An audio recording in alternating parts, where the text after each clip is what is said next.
कहते हैं जब कोई साधक अपनी सीमाओं से परे चला जाता है तो प्रकृति स्वयं उसके आगे अपने रहस्य खोल देती है। ये कहानी है एक ऐसे साधक की, एक ऐसे योगी की जिसने उस अदृश्य संसार की झलक देखी जहाँ मनुष्य का प्रवेश दुर्लभ है। ये कहानी है श्री एम और उनकी नागराज से मुलाकात की। श्री एम जिनका बचपन का नाम मुमताज़ अली या जन्म का नाम मुमताज़ अली था। केरल के एक मुस्लिम परिवार में इनका जन्म हुआ, पर बचपन से ही उनमें कुछ अलग था। रातों को आकाश को निहारते हुए वे किसी अदृश्य पुकार को महसूस करते ही, जिसकी आंखों में प्रश्न था, मैं कौन हूँ और ये जीवन क्या है। वो कहते हैं जब बाकी बच्चे खेल रहे होते तो मैं किसी अनजाने आकर्षण से पहाड़ों की ओर खिंचा चला जाता। तो बात शुरू होती है श्री एम से। श्री एम जिनका जन्म नाम मुमताज़ अली, केरल के एक मुस्लिम परिवार में उनका जन्म हुआ और बचपन से ही उनमें कुछ अलग था। रातों को आकाश को निहारते, तारे गिनते और किसी अदृश्य पुकार को महसूस करते। उनकी आंखों में प्रश्न था, मैं कौन हूँ, ये जीवन क्या है। वो कहते हैं जब बाकी बच्चे खेल रहे होते थे तो मैं किसी अनजाने आकर्षण से पहाड़ों की ओर खिंचा चला जाता था और यही आकर्षण उन्हें एक दिन हिमालय की गोद में ले गया। 17 साल की उम्र में वो अपने घर से निकल पड़े। लोग कहते हैं वो किसी पुकार के पीछे चले जा रहे थे, एक ऐसी पुकार जो आत्मा के गहराइयों से आती है। उत्तर की यात्रा शुरू हुई, बनारस, फिर ऋषिकेश, फिर आगे हिमालय के निर्जन पथों तक। वहीं एक दिन उन्होंने देखा एक साधु सफेद वस्त्रों में लिपटा, तेजस्वी, शांत परंतु विराट ऊर्जा से भरा हुआ। वही थे उनके गुरु महेश्वरनाथ बाबा जी, हिमालय के रहस्यमयी योगी। बाबा जी ने उनसे कहा, तुम्हारा मार्ग केवल ध्यान या योग नहीं, तुम्हें उन लोगों की झलक भी मिलेगी जो साधारण दृष्टि से बहुत परे हैं। गुरु के साथ उन्होंने साधना प्रारंभ की। कभी बर्फीली गुफाओं में ध्यान किया, कभी नदियों के तट पर मौन साधना की।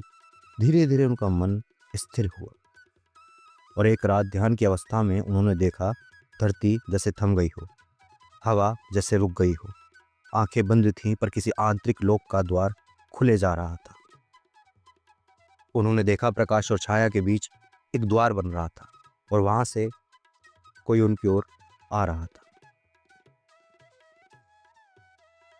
श्री एम के सामने जो दृश्य था वो सामान्य नहीं था। उनके शब्दों में उन्होंने कहा कि मैंने देखा मेरे सामने एक तेजस्वी अस्तित्व खड़ा है।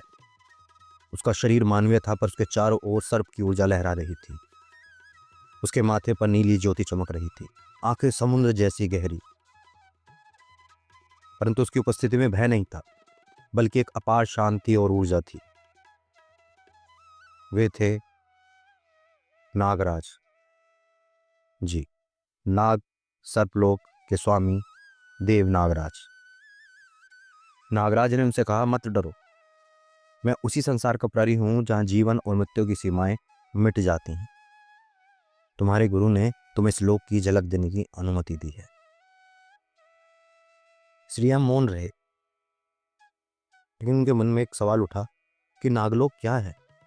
क्या ये केवल कोई सिंबल है, कोई प्रतीक, या सचमुच का लोक? नागराज मुस्कुराए। मनुष्य हमें केवल सर्प के रूप में देखता है, पर हम ऊर्जा हैं, कुंडलिनी के प्रतीक। जब ये ऊर्जा जागृत होती है तब साधक को वही प्रकाश दिखता है जो तुम अभी देख रहे हो। हमारा अस्तित्व धरती की गहराइयों में नहीं, चेतना की गहराइयों में है। न शब्द थे, न ध्वनि, एक टेलीपैथिक वार्तालाप। नागराज ने उनसे आगे कहा, तुम्हारा जन्म केवल एक जीवन के अनुभव के लिए नहीं हुआ, बल्कि उन सब लोगों के बीच में एक सेतु, एक पुल बनने के लिए हुआ है, और इस ज्ञान को एक दिन मानवता के हित में बांटने के लिए। फिर उनके चारों ओर प्रकाश की लहरें उठी और श्री एम को लगा जैसे ही वो किसी ऊर्जा में विलीन हो रहे हैं। उनका शरीर हल्का हो गया और वे कुछ क्षणों के लिए चेतना की सीमाओं से परे चले गए। जब आंखें खुली तो वे उसी गुफा में बैठे थे, पर भीतर कुछ बदल चुका था। एक नई ऊर्जा, एक नया ज्ञान उनके भीतर प्रवाहित हो चुका था। गुरु बाबा जी महेश्वरनाथ जी मुस्कुराए, तुमने नागलोक का अनुभव किया है? ये कोई कल्पना नहीं है, यही है नागलोक, और ये ब्रह्मांड की सूक्ष्म परत है।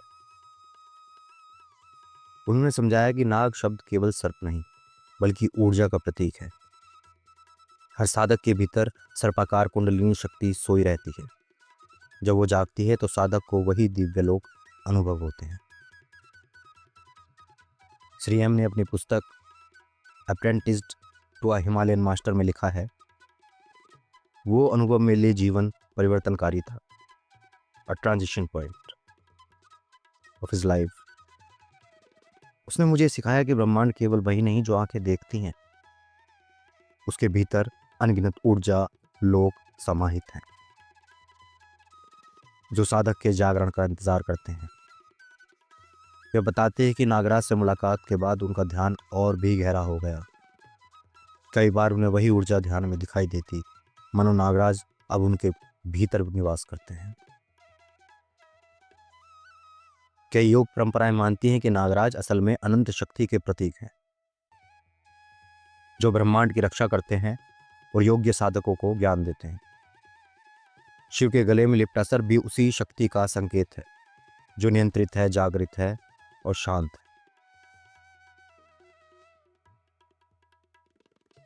श्री एम का यह अनुभव केवल एक व्यक्ति की कहानी नहीं, ये संकेत है कि जब चेतना विकसित होती है तो प्रकृति के अदृश्य रूप स्वयं प्रकट होते हैं। कुछ लोग कहते हैं कि यह अनुभव गहन ध्यान की चेतन अवस्था थी, जहां अवचेतन मन ने नागराज के रूप में ऊर्जा का दर्शन कराया। लेकिन जो लोग श्री से मिले हैं, उन्होंने उनकी आंखों में वो तेज देखा है जो किसी साधारण मनुष्य में नहीं मिलता।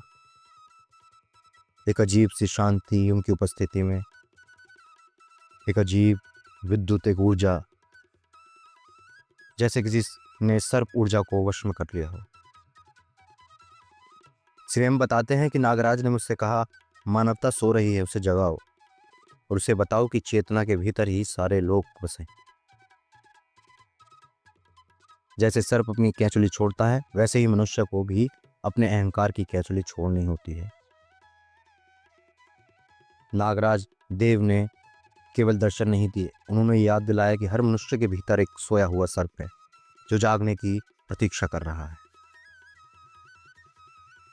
और जब चेतना गहराई में उतरती है तो संसार के सारे रहस्य सामने आ जाते हैं। श्री एम की कहानी में यही सिखाती कि जो सत्य को खोजने निकलता है, ब्रह्मांड स्वयं उसके सामने अपने विराट द्वार खोल देता।